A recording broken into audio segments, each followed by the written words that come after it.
The sun was just beginning to rise over the skyline of New York City, casting a golden glow over the towering skyscrapers that defined the city's financial district. Among these giants stood the headquarters of Teknova, a leading technology corporation known for its cutting-edge innovations and competitive work culture. The company, founded by the visionary CEO Richard Hawthorne, had grown into a global powerhouse under his leadership. But behind the polished glass walls and sleek interiors, there was a story brewing, one that would soon shake the very foundation of the company. Richard Hawthorne was a man of discipline and integrity, a self-made billionaire who had built his empire from the ground up. He was respected, feared, and admired in equal measure. But there was one person who held a special place in his heart, his only daughter, Emily Hawthorne. Emily had just graduated with honors from Harvard University, where she had studied business management. She was intelligent, ambitious, and fiercely independent, much like her father. However, unlike her father, Emily had a deep sense of empathy and a desire to understand people on a personal level. One evening, Richard called Emily into his study at their sprawling penthouse overlooking Central Park. The room was filled with the scent of aged leather and mahogany, a testament to Richard's refined taste. Emily entered, her curiosity piqued. She knew her father well enough to understand that a private meeting like this meant something important was about to be discussed. "Emily," Richard began, his voice calm but serious, "I have a task for you, one that will test not only your skills but also your character." Emily raised an eyebrow, intrigued. "What kind of task?" Richard leaned back in his chair, steepling his fingers. "I want you to go undercover at Teknova. Not as my daughter, but as an employee, specifically as a cleaner." Emily blinked, momentarily stunned. "A cleaner? Dad, are you serious?" "Dead serious," Richard replied, his piercing blue eyes locking onto hers. "I need to know what's really happening in my company. I've heard rumors, whispers of unethical behavior, favoritism, and even harassment. But I can't act on rumors. I need proof. And I need someone I can trust to get it." Emily hesitated, processing the weight of her father's request. "Why me? Couldn't you hire someone else to do this?" Richard shook his head. "Because I trust you, Emily. You have a unique perspective, and you understand the importance of integrity. Plus, no one would suspect you. You've never been involved in the company before, and no one knows what you look like. You'll be invisible." Emily took a deep breath, her mind racing. She had always wanted to prove herself to her father, to show him that she was more than just his daughter. This was her chance. "All right," she said finally. "I'll do it, but on one condition." Richard raised an eyebrow. "And what's that?" "No special treatment," Emily said firmly. "If I'm going to do this, I'm going to do it right. That means no safety nets, no secret favors. I'll be just another employee." A small smile tugged at the corner of Richard's lips. "Deal." The next morning, Emily stood in front of the mirror in her modest apartment, staring at her reflection. Gone were the designer clothes and expensive jewelry she was accustomed to. Instead, she wore a plain gray uniform with the Teknova logo embroidered on the chest. Her hair was pulled back into a simple ponytail, and she wore no makeup. She looked like any other cleaner, indistinguishable from the hundreds of employees who worked behind the scenes to keep the company running. As she entered the Teknova building, Emily felt a mix of excitement and nervousness. She had spent the past few days training with the cleaning staff, learning the ropes and familiarizing herself with the building's layout. Her new identity was simple: Emily Carter, a recent transplant from Chicago looking for a fresh start in New York. She had even created a backstory to match: a single mother trying to make ends meet. The first day was a blur of activity. Emily was assigned to clean the executive floors, where the company's top brass worked. She pushed her cleaning cart through the hallways, her eyes and ears open, taking in everything around her. She noticed how the employees interacted, or didn't interact, with the cleaning staff. Most ignored her, too busy with their own lives to spare a glance. But a few smiled or nodded in acknowledgement, and Emily made a mental note of their faces. As the days turned into weeks, Emily began to see the cracks in the company's polished facade. She overheard conversations that made her stomach churn. Employees bad-mouthing their colleagues, managers taking credit for work they didn't do, and even whispers of a secret affair between a senior executive and a junior employee. But the most shocking moment came one evening, as she was cleaning the break room. Two employees, a man and a woman, entered the room, unaware of Emily's presence. They were laughing and joking, but their conversation quickly took a dark turn. "Did you hear about Sarah in accounting?" the woman asked, her voice dripping with disdain. "She got promoted again. I swear. She's sleeping with someone in HR." The man chuckled. "Wouldn't surprise me. But hey, if it gets her ahead, why not?" Emily's blood boiled, but she remained silent, her hands clenched around the handle of her mop. She knew Sarah, a hard-working woman who had always been kind to her. To hear her accomplishments reduced to baseless rumors was infuriating. As the two employees left the room, Emily made a decision. She would document everything she saw and heard, no matter how small. She would expose the truth not just for her father, but for the employees who deserved better. Little did she know, her undercover mission was about to take a dramatic turn. One that would change the course of her life and the future of Technova forever. Emily's days at Technova settled into a rhythm. She arrived early each morning, clocked in with her employee badge, and began her rounds. The cleaning staff worked in shifts, and Emily was assigned to the evening shift, which meant she often worked late into the night. This gave her the perfect opportunity to observe the employees when they thought no one was watching. Her disguise was flawless. She wore no makeup, tied her hair back in a simple bun, and kept her head down as she moved through the offices. The employees barely noticed her, and when they did, they treated her as part of the background. A nameless, faceless worker who existed only to clean up after them. But Emily was far from invisible. She was a silent observer, a fly on the wall, gathering information piece by piece. One evening, as she was vacuuming the carpet in the marketing department, she overheard a heated conversation between two managers. They were standing near the water cooler, their voices low but intense. "I don't care what the numbers say," one of them hissed. "If we don't hit our targets this quarter, it's my head on the chopping block. And if I go down, I'm taking you with me." The other manager, a tall man with a receding hairline, scoffed. "Relax, Mark. We've been through worse. Just push the team harder. And if that doesn't work, well, there are other ways to make the numbers look good." Emily's ears perked up. Other ways? She made a mental note of the conversation and continued her work, her mind racing. What did he mean by other ways? Was he suggesting they manipulate the data? She made a point to keep an eye on the marketing department in the coming days. As the weeks went by, Emily began to notice patterns. Certain employees were consistently overlooked for promotions, despite their hard work and dedication.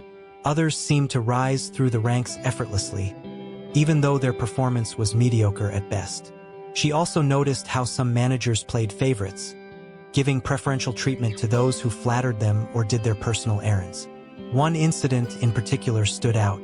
Emily was cleaning the break room when a young intern, barely out of college, walked in looking visibly upset. She sat down at one of the tables, her hands trembling as she sipped her coffee. Emily approached her cautiously. "Are you okay?" Emily asked, her voice gentle. The intern looked up, startled. She hesitated for a moment before nodding. "Yeah, I'm fine. Just a rough day." Emily sat down across from her, setting her cleaning supplies aside. "Do you want to talk about it?"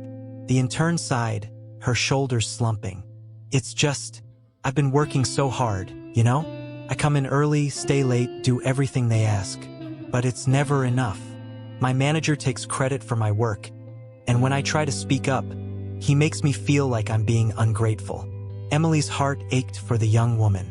She knew exactly what it felt like to be undervalued and overlooked. "That's not fair," she said softly. "You deserve to be recognized for your hard work." The intern gave her a weak smile. "Thanks. It's nice to hear someone say that.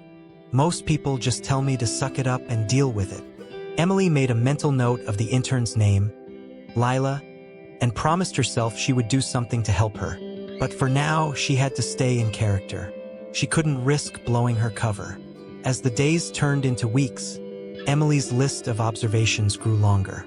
She documented everything in a small notebook she kept hidden in her locker. Names, dates, incidents. It was all there, a damning record of the company's flaws. But the more she saw, the more conflicted she felt. She had started this mission to help her father, but now she found herself wanting to help the employees who were being mistreated. One evening, as she was cleaning the executive floor, she overheard a conversation that sent chills down her spine. Two senior executives were discussing a potential merger with a rival company. The details were vague, but one thing was clear. If the merger went through, hundreds of employees would lose their jobs. "We'll have to downsize, of course," one of the executives said, his voice cold and detached. "But it's a necessary sacrifice. The shareholders will be pleased." Emily's hands clenched into fists. She couldn't believe what she was hearing. These people were talking about ruining lives as if it were just another business decision. She knew she had to do something. But what? She was just a cleaner, invisible, and powerless. Or was she? One night, as she was finishing her rounds, Emily found herself alone in the office. The building was eerily quiet, the only sound the hum of the fluorescent lights overhead. She sat down at one of the desks, her mind racing. She had gathered enough evidence to expose the corruption within the company, but she wasn't sure how to proceed. If she went to her father now, would he believe her? Or would he dismiss her findings as the ramblings of an overzealous undercover agent? As she pondered her next move, she heard a noise behind her. She turned around, her heart pounding, and saw a security guard standing in the doorway. "What are you doing here?" the guard asked, his tone suspicious. Emily quickly stood up, her mind racing for an excuse. I was just finishing up. I thought I heard something, so I came to check it out." The guard narrowed his eyes, studying her. "You're not supposed to be here after hours. You know that, right?" Emily nodded, her palms sweating. "I'm sorry. It won't happen again." The guard hesitated for a moment before nodding. "All right, just make sure it doesn't." As he walked away, Emily let out a breath she didn't realize she had been holding. That was too close. She needed to be more careful. But the encounter had also given her an idea. If she could access the company's internal systems, she might be able to find more concrete evidence, emails, documents, anything that could prove what she had seen and heard. The next day, Emily began to formulate a plan. She would need to gain access to one of the computers, preferably one belonging to a high-ranking executive. It was risky, but it was the only way to get the proof she needed. Little did she know, her actions were about to set off a chain of events that would change everything. For her father, and for the future of Technova. Emily's plan to access the company's internal systems was risky, but she knew it was the only way to gather the concrete evidence she needed. She had spent days observing the routines of the executives, noting when they left their desks and how long they were gone. She also befriended a few IT staff members, offering to help clean their workspace in exchange for casual conversations about the company's security protocols. Slowly but surely, she pieced together a strategy. One evening, as the office emptied out, Emily saw her opportunity. The CFO, a man named Gregory Hayes, had left his computer unlocked while he stepped out for a late meeting. Emily glanced around to make sure no one was watching, then slipped into his office. Her heart pounded as she sat down at his desk, her fingers trembling over the keyboard. She quickly navigated to the company's internal server and began searching for files related to the merger and any other suspicious activities. What she found was worse than she had imagined.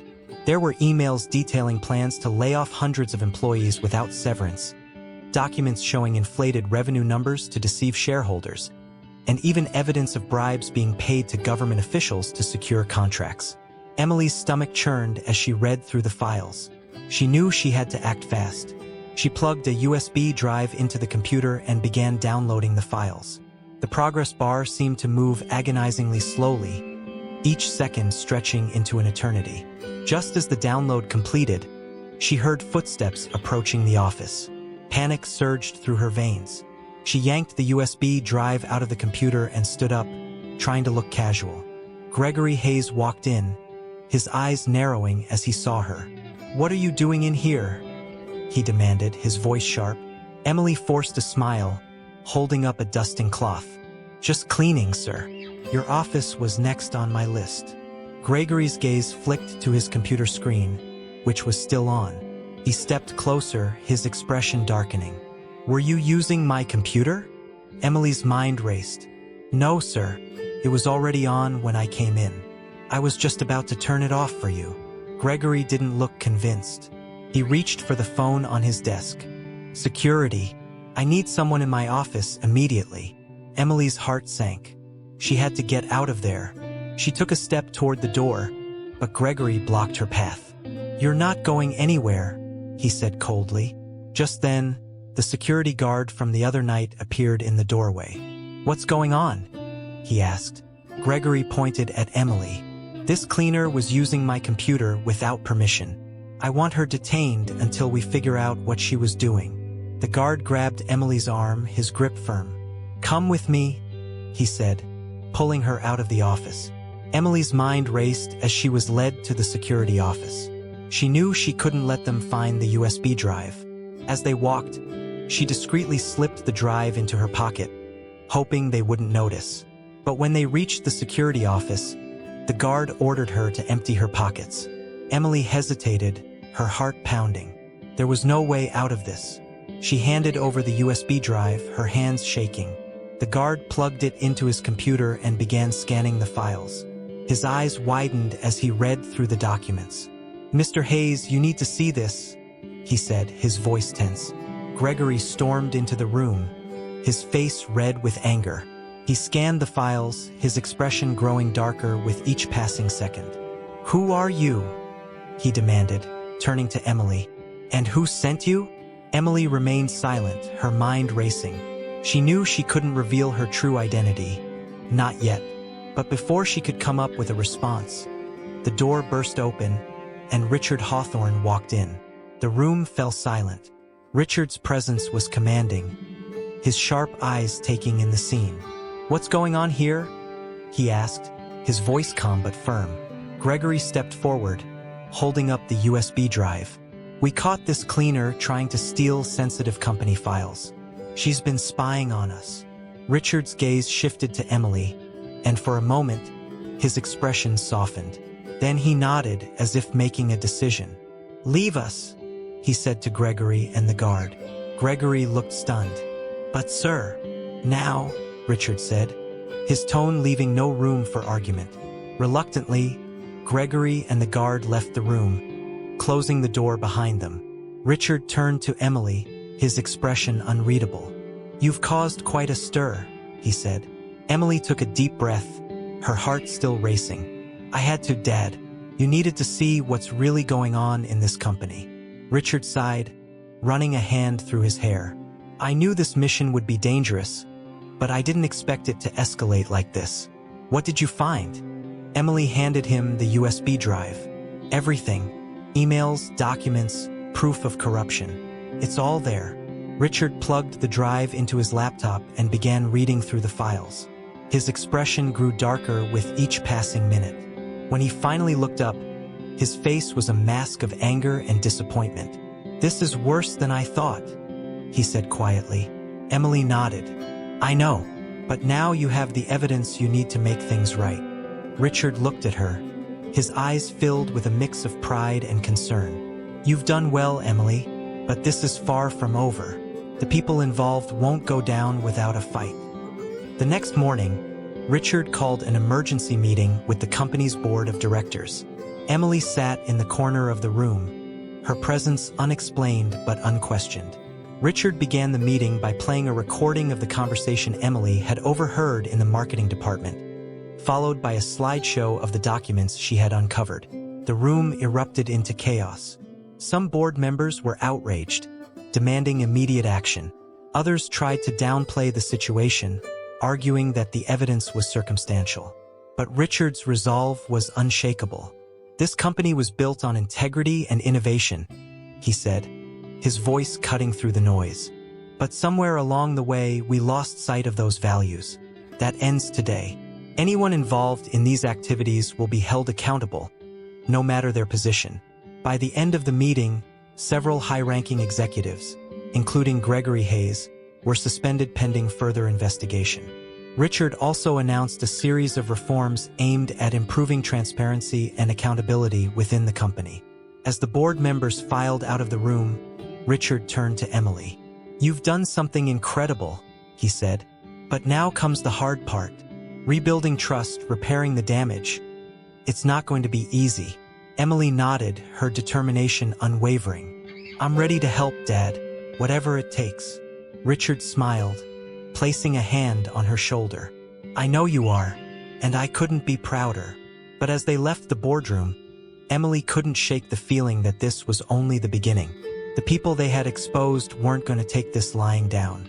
And somewhere, deep in the shadows of Technova, a storm was brewing. One that would test Emily and her father in ways they couldn't yet imagine.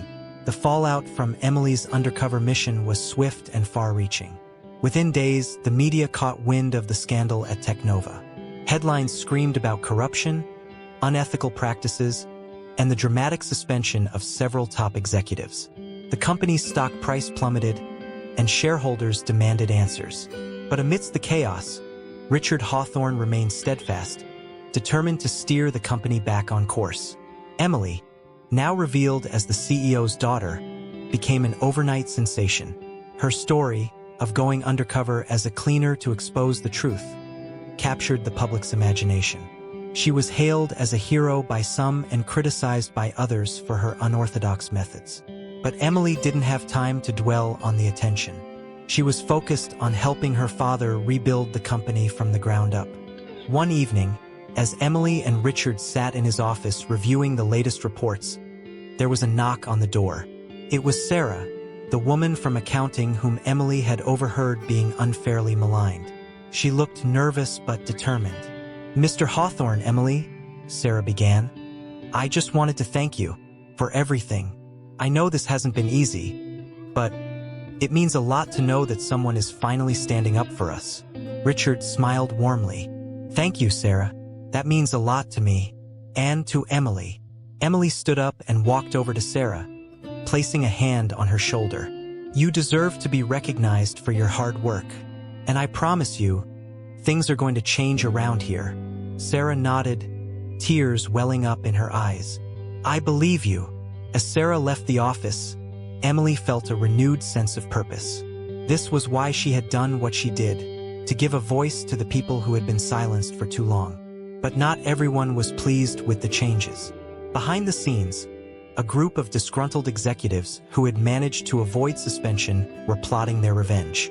They saw Richard and Emily as a threat to their power and were determined to take them down. One night, as Emily was leaving the office, she noticed a car following her. At first, she thought it was just her imagination, but when the car turned down the same side street as her instincts kicked in. She quickened her pace, her heart racing. The car sped up, closing the distance between them. Emily pulled out her phone and dialed her father's number. "Dad, I think someone's following me," she said, her voice trembling. "Where are you?" Richard asked, his tone urgent. "I'm on 5th Avenue near the park," Emily replied, glancing over her shoulder.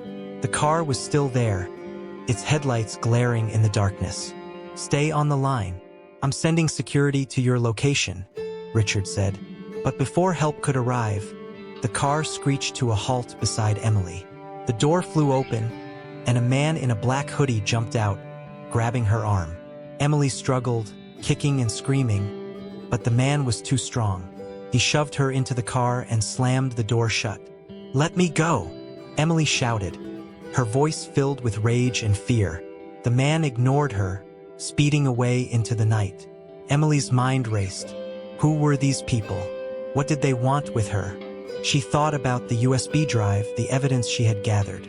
Had someone found out about it? Were they trying to silence her? Meanwhile, Richard was in a panic. He had alerted the police and mobilized his security team, but there was no sign of Emily. He felt a deep sense of guilt. He had put his daughter in danger, and now she was paying the price. Hours passed, and just as Richard was about to lose hope, His phone rang. It was an unknown number. He answered immediately. "If you want to see your daughter again, you'll do exactly as we say," a distorted voice said. Richard's blood ran cold. "Who is this? What do you want?" "We want you to step down as CEO and hand over control of the company," the voice replied. "If you don't, Emily will pay the price." Richard clenched his fists, his mind racing. He couldn't give in to their demands, but he couldn't risk Emily's life either. "Let me talk to her," he said, his voice steady despite the fear coursing through him. There was a pause, and then Emily's voice came on the line. "Dad, I'm okay," she said, her voice trembling but strong. "Don't do what they say. You can't let them win." Before Richard could respond, the line went dead. He stared at his phone, his heart pounding. He knew what he had to do. Richard called an emergency meeting with the board of directors. He explained the situation, his voice filled with urgency. "We have to act fast. Emily's life is at stake." The board members were divided. Some argued that they couldn't give in to the kidnappers' demands, while others insisted that Emily's safety was the top priority. But before they could reach a decision, the police arrived with surprising news. "We've located the car," one of the officers said. "We're moving in now." Richard's heart leapt with hope. "Where is she?" "An abandoned warehouse on the outskirts of the city," the officer replied. "We're coordinating a rescue operation as we speak." At the warehouse, Emily sat tied to a chair, her mind racing. She had to find a way out of this. She noticed a loose nail on the floor and began working her hands free, ignoring the pain as the rope cut into her skin. Just as she managed to loosen the ropes, the door burst open, and the police stormed in. The kidnappers, caught off guard, tried to flee but were quickly apprehended. Emily was rushed to safety, her heart still pounding. When Richard saw her, he pulled her into a tight embrace, tears streaming down his face. "I'm so sorry, Emily. I never should have put you in this position." Emily shook her head, her voice firm. "You didn't put me in this position, Dad. I chose to do this, and I'd do it again if it meant standing up for what's right." In the days that followed, the kidnappers were identified as former executives who had been fired in the wake of the scandal. Their arrest marked the end of a dark chapter in Technova's history. Richard and Emily worked tirelessly to rebuild the company, implementing new policies to ensure transparency and fairness. Emily officially joined Technova as the head of employee relations, using her first-hand experience to create a more inclusive and supportive work environment. Her story became a symbol of courage and integrity, inspiring employees and leaders alike. As for Richard, he couldn't have been prouder of his daughter. Together, they had faced unimaginable challenges and emerged stronger than ever. And as they looked to the future, they knew that no matter what obstacles lay ahead, they would face them together.